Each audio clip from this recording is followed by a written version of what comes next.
Barrister শিশির মনির, আসন সমঝোতার কথা যেহেতু বললেন, আসন সমঝোতা আসলে কত দূর? এনসিপিকে আপনারা ঠিক কত আসনের প্রপোজাল দিয়েছেন? আপনি দেখেছেন এটা পাবলিক ডোমেনে এসেছে, 30টার কথা বলা হয়েছে।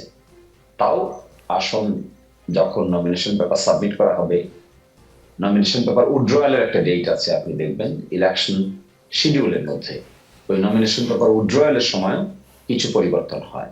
তো বাই এন্ড লার্জ এটি 30তে রূপান্তরিত হবে বলে এখনো পর্যন্ত এরকমই একটি কথাবার্তার ভিত্তিতে সমঝোতার প্ল্যান নিয়ে আগানো হচ্ছে। জি, এবং যেহেতু bigger agenda, we agreed to continue to ensure accountable Bangladesh, সেই জন্য আসন সমঝোতা নিয়ে আর কোনো অসুবিধা হবে না বলে আমি মনে করি। জি। এনসিপি মনে হচ্ছিল অনেকটা বিএনপির সাথে বোধহয় জোট করেই ফেললো, সেখান থেকে আজকে আসলে এনসিপি শেষ পর্যন্ত আপনাদের সঙ্গেই গেল। প্রথম প্রশ্ন, কি করে এনসিপিকে আপনাদের সঙ্গে আনলেন অথবা তারা এলো? দ্বিতীয় প্রশ্ন, এই কর্নেল অলির কথা ব্যারিস্টার রুমিন ফারহানা বলছিলেন, আপনি শুনছিলেন যে তিনি আসলে বিএনপি কেন জামাতের সঙ্গে, সেই জন্য গোস্বা করে তিনি বিএনপির সঙ্গ ছেড়েছিলেন। সেই কর্নেল অলিকে আমরা আজকে দেখলাম আপনাদের আমিরের সঙ্গে একই সঙ্গে প্রেস কনফারেন্স করতে। সেটা কি করে সম্ভব করলেন আপনারা? ম্যাজিকটা কি?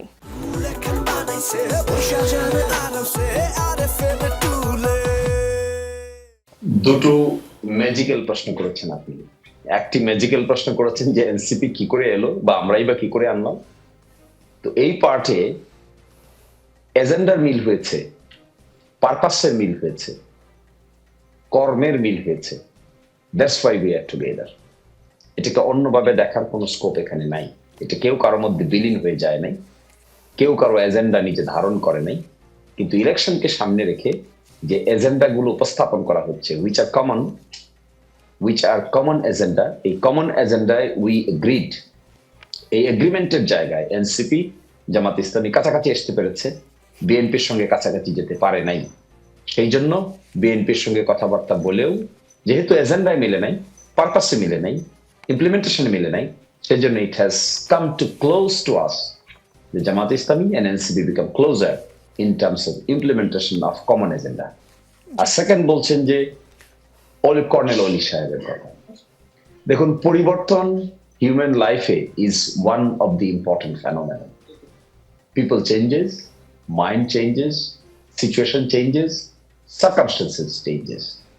যে সার্কামস্টেন্সেসে বসে আমি আপনার সঙ্গে আর্গুমেন্ট করছি, এই সার্কামস্টেন্সেস আর আপনার স্টুডিওতে বসে যদি আমি আর্গুমেন্ট করতাম, situation could have been different. যে সিচুয়েশনে এখনকার নির্বাচন হতে যাচ্ছে আর যে সিচুয়েশনে তিনি বিরোধিতা করেছিলেন, the situation is far more different than it was before. ফলে আমি ওনার এই পরিবর্তনটাকে আমি দেখতে চাই, this is some sort of dynamism. আপনি যখন আপনার পরিবর্তন রিস্ট্র্যাটেজিস করেন, কৌশলকে পুনঃকৌশল করেন, রিকৌশল করেন, করতে পারেন। এটা যদি সাবজেক্ট টু মরালিটি হয়, সাবজেক্ট টু এমন কিছু না হয় যে ভায়োলেশন অফ ল, তাহলে changes of human mind is an ordinary course of business.